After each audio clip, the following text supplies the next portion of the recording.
પર બ્રિજના અભાવે વિદ્યાર્થીઓના જીવ પર તોડાતા જોખમને જ્યાં દેવભૂમિ દ્વારકામાં ખંભાળાના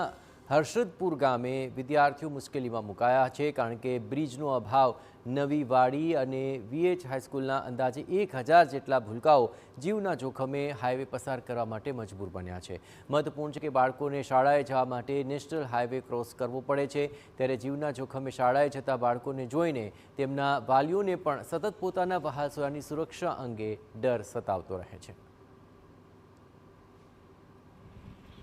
हाईवे बाजू में होवाना कारणे अमने खूब ज रोड टपवामां डर लागे छे, जेना कारणे अमे अभ्यासमां पूरतो ध्यान नथी दई शकता अने हाईवे बाजू में होवाना कारणे अमने खूब ज रोड टपवामां डर लागे अने जे कई लागता वळगता अधिकारीओ बधाय पासे मांगणी करेली छे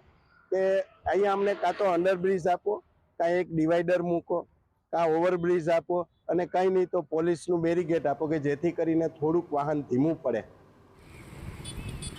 બીજી તરફ શાળાના આચાર્યનું કહેવું છે કે આ અગાઉ હાઈવે ક્રોસ કરતી વખતે અમુક વિદ્યાર્થીઓ અકસ્માતનો ભોગ બનતા મૃત્યુને ભેટ્યા હતા ત્યારે નાના ભૂલકાઓની સલામતી માટે હાઈવે પર વોકિંગ બ્રિજ બનાવવાની માંગ ઉઠી છે।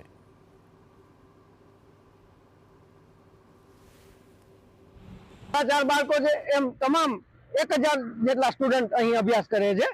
પણ તેના દરેક વાલીઓને સ્કૂલે મૂકવા અને તેડવા માટેનું ટેન્શન હોય છે કારણ કે નેશનલ હાઈવે 151 એ બિલકુલ સ્કૂલની નજીક છે જેથી એક્સિડન્ટ થવાના ચાન્સીસ બહુ જ પ્રમાણમાં હોય છે।